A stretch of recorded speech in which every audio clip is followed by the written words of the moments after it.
Telugu cinema చచ్చిపోతోంది. నిర్మాత ఖర్చు పెట్టిన డబ్బుల కోసం ఆర్తనాదాలు చేస్తున్నాడు. హీరోలు 100 కోట్ల రెమ్యునరేషన్ తీసుకుంటుంటే నిర్మాతలేమో పిచ్చి అభిమానులు ప్రేక్షకులను దోచుకునేందుకు సిద్ధమయ్యారు. ఎంతలా అంటే డబ్బింగ్ సినిమాలను కూడా జనాల మీద బలవంతంగా రుద్దుతున్నారు. War 2 cinema Bollywood movie. Yash Raj films వారు తీసిన సినిమా. దర్శకుడు అయాన్ కూడా బాలీవుడ్ కు చెందిన వ్యక్తే. వార్ అనేది ఓ ఫ్రాంచైజీలా నడుస్తోంది. RRR తో ఎన్టీఆర్ కు దేశవ్యాప్తంగా మంచి గుర్తింపు వచ్చింది. దీంతో ఈ మూవీలో హృతిక్ రోషన్ తో పాటు జూనియర్ ఎన్టీఆర్ ని తీసుకున్నారు దర్శక నిర్మాతలు. అయితే ఈ మూవీని హిందీలో తీశారు, తెలుగులోకి డబ్ చేశారు.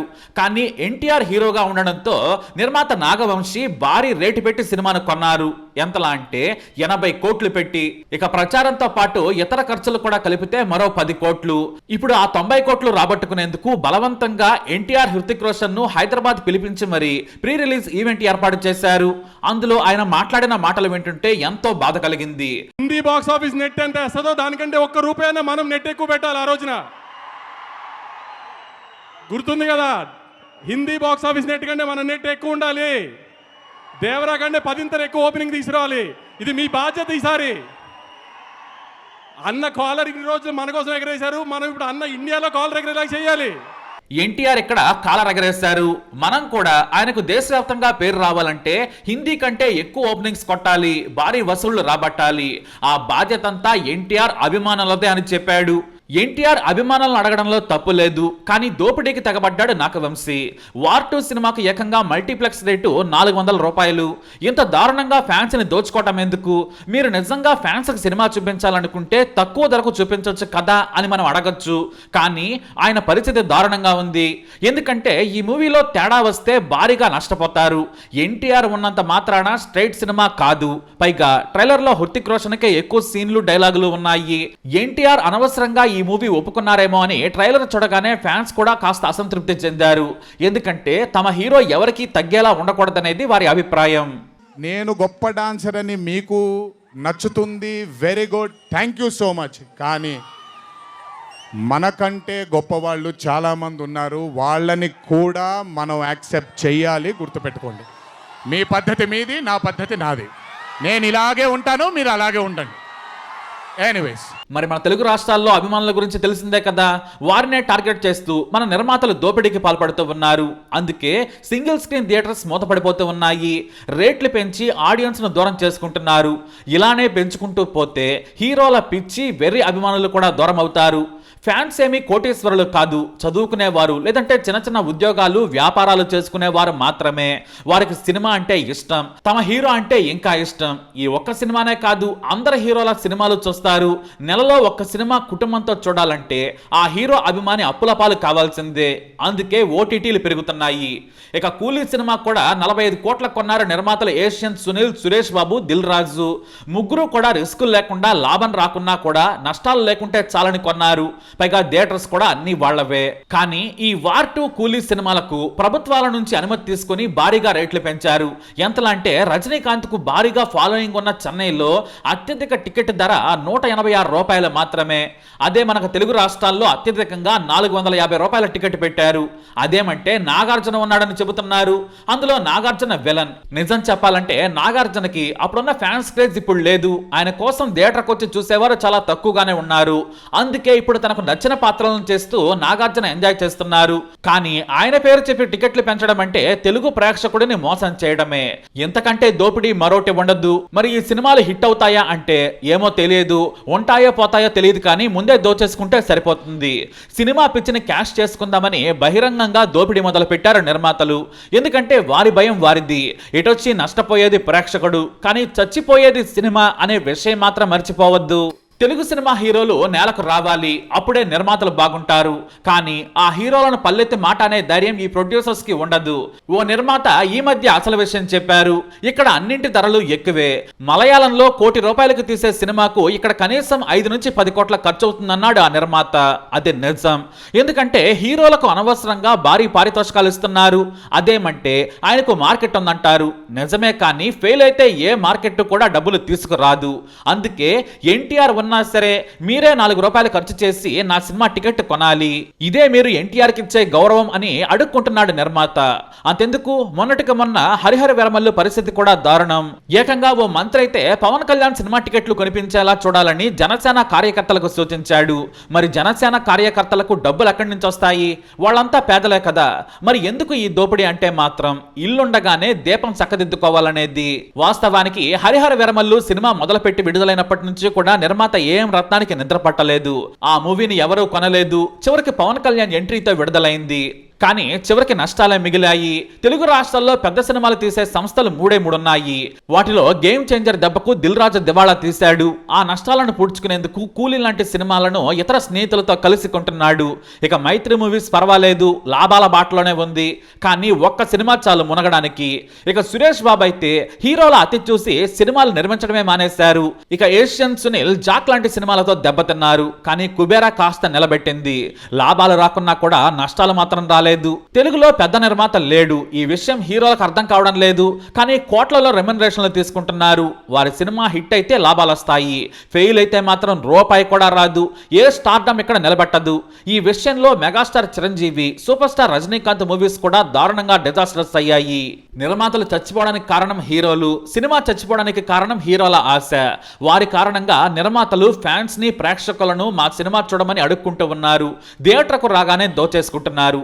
ఇక ఇప్పుడు తెలుగు సినిమా కార్మికుల వేతనాలను 30% పెంచాలని డిమాండ్ చేస్తున్నారు. హీరోల రెమ్యునరేషన్ తగ్గించి వారికి కొంత ఇవ్వచ్చు కదా అంటే మాత్రం ఇవ్వరు. నిజంగా దివంగత దర్శకుడు దాసన్ నారాయణరావు బ్రతుకుంటే మాత్రం సినిమాను బ్రతికించేవారు, ఎంతో కొంత ప్రయత్నం చేసేవారు. ఇప్పుడు కార్మికులు సినిమా షూటింగులు ఆపేస్తే దారికి తెచ్చే వాళ్లే లేరు. చివరకు ప్రభుత్వం జోక్యం చేసుకోవాల్సిన పరిస్థితి ఏర్పడింది. ఇటు యూనియన్లు కూడా కొత్త టాలెంట్ ను తొక్కేస్తున్నారు. ఎందుకంటే లక్షల కొద్ది ఎంట్రీ ఫీజు పెట్టేసి దోచుకుంటున్నారని నిర్మాతలు ఆరోపిస్తున్నారు. తాము చెప్పిన వాళ్ళనే తీసుకోవాలని బ్లాక్మెయిల్ చేస్తూ నష్టం చేస్తున్నారని చిన్న నిర్మాతలు ఆవేదన చెందుతున్నారు. వాళ్ళు కూడా హీరోలను ఏమీ అనడం లేదు, కానీ కార్మికులనే విమర్శిస్తున్నారు. వారిలో కొంతమంది ఆర్థికంగా దోచేసుకుంటున్నారు, కానీ వేలాది మంది మాత్రం తక్కువ వేతనానికే పనిచేస్తున్నారనేది వాస్తవం. హైదరాబాద్ లాంటి సిటీలో కుటుంబంతో బ్రతకాలంటే చాలా కష్టం. కాబట్టి వారికి నచ్చజెప్పి పనిచేసేలా పని చేయాలి, కానీ బ్లాక్మెయిల్ చేయడం అనేది తప్పు. కార్మికులనే వారిలో చాలా మంది పేదలే. యూనియన్ నాయకులను చూసి వారిని దూరం చేసుకోవద్దు. ఇన్నేళ్లు సినిమా పరిశ్రమను నడిపింది వారే. అయితే ఏ రాష్ట్రంలో లేని కండిషన్లు టాలీవుడ్లోనే ఉన్నాయనేది చిన్న నిర్మాతల ఆవేదన. వాటిని కూడా తొలగించాలి. ఎందుకంటే చిన్న నిర్మాతలే ఎక్కువ సినిమాలు తీస్తారు, ఎప్పుడూ పని కల్పిస్తారు. అందరికీ ఒకటే రేటు కాకుండా చిన్న సినిమాలను బ్రతికించాలి. అందుకు యూనియన్లు కూడా అంగీకరించాలి. అత్యవసర సమయాల్లో కూడా తమ యూనియన్ వ్యక్తినే తీసుకోవాలని బెదిరించడం కూడా తగదు. ఎందుకంటే చిన్న నిర్మాతకు 1 గంట అదనంగా సమయం వృధా అయినా నష్టపోతాడు. ఆ సినిమాలు థియేటర్ వరకు వెళతాయో వెళ్ళవో కూడా తెలియదు. అలాంటి ప్రొడ్యూసర్ను యూనియన్లు తమ పిచ్చి నిబంధనలతో చంపొద్దు. అందరూ కలిసి ఓ నిర్ణయం తీసుకోవాలి. కానీ నిర్మాతలు ఇలా రేట్లు పెంచి సినిమాను చంపేస్తే నష్టపోయేది పరిశ్రమే. ఎందుకంటే 150 పెడితే మేము ₹2000 ఎంటర్టైన్మెంట్ ఇస్తున్నాం, రేటు పెంచితే తప్పేంటని ఇదే నాగవంశీ అన్నారు. ఇప్పుడేమో మా సినిమాకి రండని అడుక్కుంటూ ఉన్నారు. మరి నీ హీరో స్టార్డమ్ పనిచేయదా? ఇది ఎన్టీఆర్కే కాదు, పవన్ కళ్యాణ్, మహేష్ బాబు సహా అందరికీ వర్తిస్తోంది. సినిమా బాగోలేకుంటే ఎవ్వరూ కాపాడలేరు. ఇక సినిమాను రేట్లు పెంచి చంపితే ఎవరూ బాగు చేయలేరు. ఫోన్లోనే గంట సేపు స్క్రోల్ చేస్తే ఏ కూలీ వార్ 2 కూడా పోటీ లేని ఎంటర్టైన్మెంట్ రీల్స్ లో ఉంటుంది. ఇక ఓటీటీలు ఉండనే ఉన్నాయి. ఇప్పటికే డ్రామాలను తెగ చూసేస్తున్నారు. నెట్ఫ్లిక్స్, జియో హాట్స్టార్, సోనీలలో అద్భుతమైన సిరీస్లు ఉన్నాయి. ఇంగ్లీష్ ఏమీ నేటి యువతకి కొత్త కాదు. ఇక తెలుగులో డబ్ కూడా అవుతున్నాయి. అందరూ కూడా అన్ని లాంగ్వేజెస్ చూస్తున్నారు. కాబట్టి తెలుగు సినిమాని చంపొద్దు. ఎందుకంటే తెలుగు సినిమా ప్రేక్షకుడి లాంటి వ్యక్తి ఎక్కడా లేడు. అందుకే లెజెండరీ సీనియర్ ఎన్టీఆర్ వారిని ప్రేక్షక దేవుళ్ళన్నారు. మీరేమో దేవుళ్లను మోసం చేస్తున్నారు. ఇప్పటికే సింగిల్ స్క్రీన్ థియేటర్లు మూతపడ్డాయి.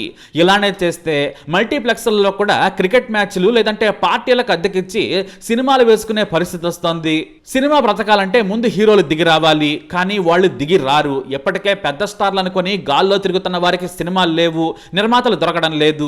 దొరికినా అంత ఇవ్వలేమని చేతులెత్తేసే పరిస్థితికి వచ్చింది. కాబట్టి తెలుగు సినిమాని బ్రతికించండి. దీనిపై మీ అభిప్రాయాన్ని వ్యక్తపరచండి. పిలవడం జరిగింది. వారు క్లారిటీగా మాకు చెప్పడం జరిగింది. వారు ఒక పర్సంటేజ్ మాకు చెప్పారు. మేము దాన్ని ఒప్పుకోలేదు. మళ్ళీ తర్వాత మేము అందరితో మా నాయకులతో అందరితో మాట్లాడి మేము ఒక పర్సంటేజ్ చెప్పడం జరిగింది వారికి. వారు ఇప్పుడు ప్రొడ్యూసర్స్తో మాట్లాడి 3 గంటలకు మాట్లాడి మాకు రేపు ఉదయం 12 గంటలకు మళ్ళీ మీటింగ్ పెట్టారు. రేపు ఫైనల్ చేస్తామని చెప్పారు. కాబట్టి ఏది ఏమైనా సంపూర్ణంగా మన తెలుగు ఫిల్మ్ ఛాంబర్ కానీ, ప్రొడ్యూసర్స్ కౌన్సిల్ కానీ, మన Telugu film industry employees federation కానీ ఏదైనా ఒక కుటుంబంలాగా భావిస్తున్నాం. ఏదైనా సరే మా కార్మికులకు వేతనాలు పెంచాలనేది మా యొక్క ఏకైక డిమాండ్. ఎందుకంటే మేము కష్టాన్ని అడుగుతున్నాం తప్ప మేము అని చెప్పారు, ఒప్పిస్తా అని చెప్పారు. ఏదేమైనా సాయంత్రం 5 గంటల లోపు కానీ లేదా రేపు ఉదయం 11 గంటలకు మళ్ళీ రమ్మని చెప్పారు. ఏదేమైనా రేపటితో ఈ యొక్క సినిమా ఇండస్ట్రీలో ఉన్న సందిగ్ధత తొలగిపోతుందని మేము భావిస్తున్నాం. అంటే ఇప్పుడు ప్రొడ్యూసర్ని 3 గంటలకు రమ్మన్నారు, వాళ్ళు 5 వస్తా అన్నారు. వస్తే ఈ రోజే అయిపోతుంది. చిరంజీవి గారిని కలవడానికి అది కూడా చెప్పారు. చిరంజీవి గారిని కలిసి ఇక్కడికి వస్తామని చెప్పారట వారే, సారే చెప్పారు. చిరంజీవి గారిని కలిసి ఇక్కడికి వస్తే ఇక్కడ అయిపోతే ఓకే అన్నారు. లేదంటే ఒకవేళ అక్కడైనా సరే చిరంజీవి గారి సమక్షంలో లేకపోతే ఛాంబర్ సమక్షంలో ఏమైనా పిలిచి మిమ్మల్ని అక్కడ పిలిచి మాట్లాడుకుంటే మేము అక్కడైనా పరిష్కరించుకోండి. లేదంటే రేపు ఉదయం 11 గంటలకు మళ్ళీ వాళ్ళు కానీ మిమ్మల్ని అఫీషియల్గా పిలుస్తున్నామని చెప్పారు. అంటే 30% కాకపోతే ఇంకా వేరే పర్సెంటేజ్ చెప్పాము. కానీ దానికి వారు 30%ని కొంచెం భాగాలుగా విభజిస్తాము ఓకేనా అన్నారు. సరే అది ఎట్లా అనేది మేము వారికి చెప్పాము. అది వారితో కూడా మాట్లాడాక చెప్తా అన్నారు. మళ్ళీ అది ఇప్పుడు ముందే రివ్యూ కాదు, వారు కూడా ఒప్పుకోవాలి. కాబట్టి అది ఒప్పుకుంటే కనుక మళ్ళీ మాకు చెప్తున్నారు. ఒప్పుకుంటే కనుక మేము కూడా ఒప్పుకున్నట్టే లెక్క. కాబట్టి దాని ప్రకారం మేము ముందుకెళ్ళాం. ఏం చెప్పారు అనేది ఏమైనా చెప్పగలరా? ఇప్పుడేం చెప్పలేము.